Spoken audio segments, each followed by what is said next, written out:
Hi everyone, and welcome back to Algebra 2. I'm Mrs. Stillwell, and I'll be covering our lesson for today. Please remember the rules of note-taking. If you see it on your screen, you should be writing it in your notes. Some of you printed the notes out ahead of time, which will allow you to just watch and work through the examples and U-tries. Feel free to add things in your own words so they're easier to study later on. Don't forget to hit pause and replay as often as you need to. This is especially true during the examples and the U-try problems. You will need to take good notes to study from this year, and you will also need those notes as a review when you take pre-calculus next year.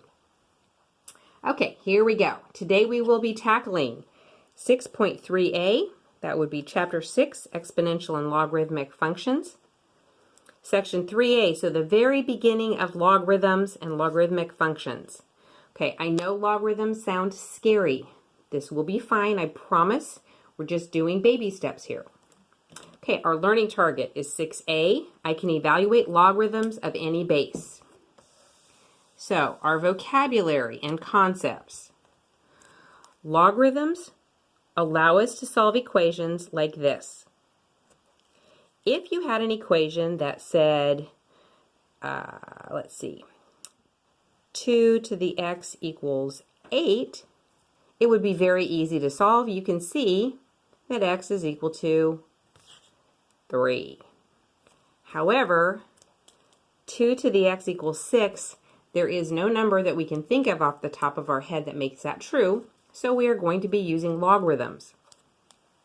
They are the inverses of exponentials, just like multiplying is an inverse of dividing, adding is an inverse of subtracting. Square powers are the inverse of square roots. They basically undo each other. Okay, with that said, here are the basics of logarithm. Log base b of y is how you say that. Now, you don't have to understand what that means yet. You just have to be able to say it correctly. Log base b of y is how you say that. There are two kinds, actually three kinds of logarithms. Common logarithms have a base of 10 and it's written log. Please notice there's no number right here. Natural logarithms have a base of e. E is just a number like pi. You have a button on your calculator that says e. That value is about 2.71828, so forth and so on. And we call natural logarithms ln. Please also notice there's no number here. Now that's because in Latin, natural logarithm, they always write those backwards. So in case you were wondering why it's not NL. Okay, the other important thing that you need to know, and the point of what we're going to be doing today, that is an exponential because it has a power. That is a logarithm because it has a log. Please notice this says base b, which means that this is not a common logarithm, nor is it a natural logarithm. Common logarithms don't have a number here, and natural logarithms don't have a number there either. Okay, we use what I call the scoot and bump method to turn one into the other. So log base 7 of x is equal to 4. I scoot that 7 over and bump it up. And notice the log falls off when I do that. So I have x is equal to 7 to the 4th. If it's a base on the left-hand side, it's going to be a base on the right-hand side. 7 to the 4th power is now something you absolutely can solve. If I have something like this, I'm going to rewrite this. Natural log is simply a base of e. And I'm going to do the old scoot and bump. Scoot this over and bump it up, which means x is equal to e to the negative 3 power. Log base 10, it does not have a base listed, which means the base is 10. It's a common logarithm. So I am going to scoot this over and bump it up. So x is equal to 10 to the 1/2 power. Now that's called the scoot and bump. We're going to be doing that a lot today. So again, please notice base on the left is still the base on the right. The base on the left is still the base on the right. Okay, Now we are going to jump into some U-tries.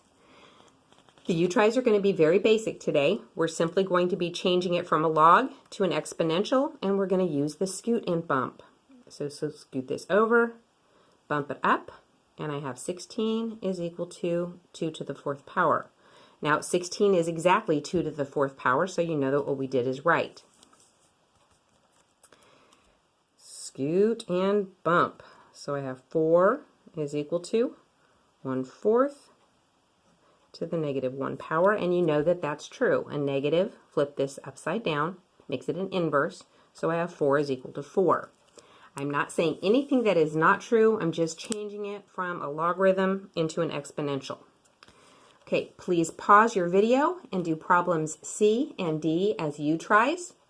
Once you're finished, please come on back and we will check and see how you did. Okay, welcome back. Hopefully you recognize that this is a common log, which means I've got a base of 10. So scoot it over and bump it up, and I have 100 is equal to 10 to the 2nd power.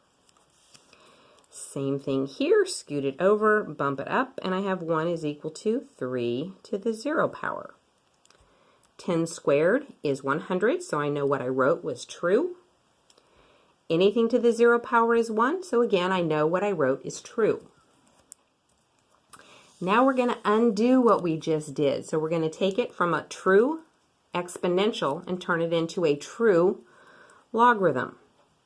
So I have log, and I'm going to go backwards, so this is going to go over.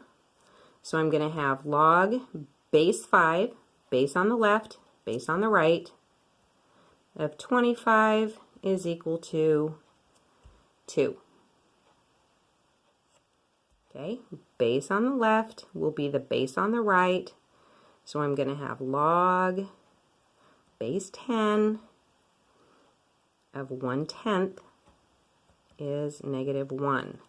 I just took this and I moved it over there. Base 10, 1/10, base 10, 1/10. Dropped it down, moved it over, base 5 of 25, base 5 of 25, base 10 of that. Okay, as we did before, if you please pause your video and do problems C and D. You're turning them in from an exponential into a logarithm.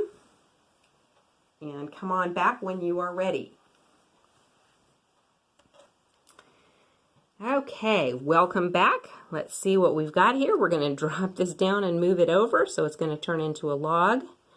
Base 8 of 4 is 2/3. Again, it was a base on the left, base on the right. And drop it down and move it over, and I have log base 4 of 64 is equal to 3.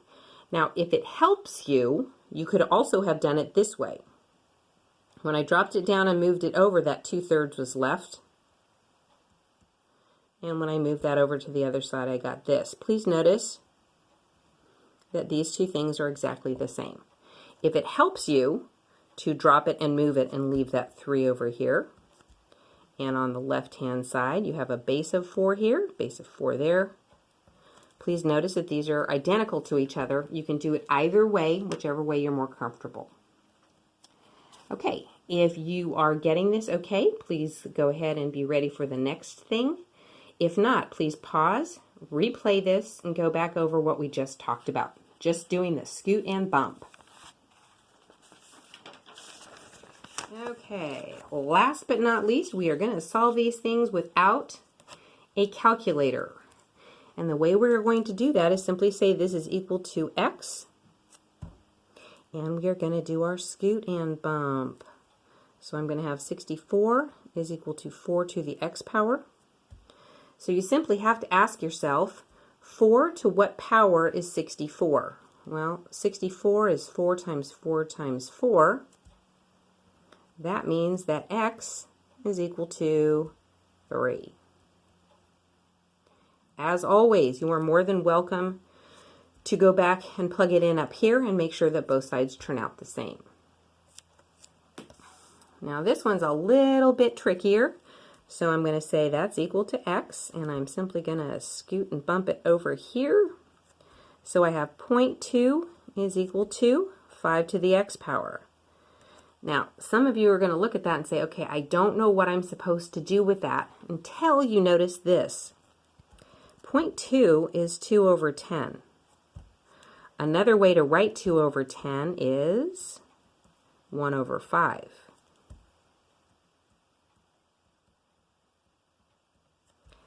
Now, if you will remember, to push something to the bottom of a fraction requires it to be a negative. And I just need 1 5 down here, so I'm just going to need 1 5 here.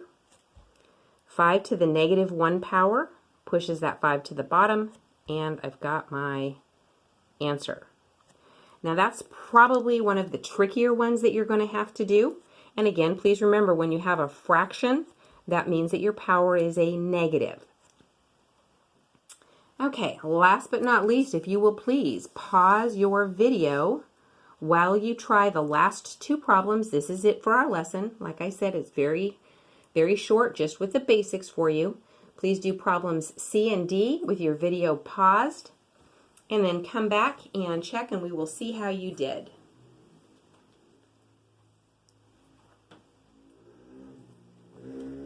Okay, welcome back. As always, we need to set this equal to 0. Sorry, set it equal to x. And we do our scoot and bump. And I have 125 is equal to 1/5 to the x power. Now, a couple things I notice. This is a fraction, which means I need to turn it upside down.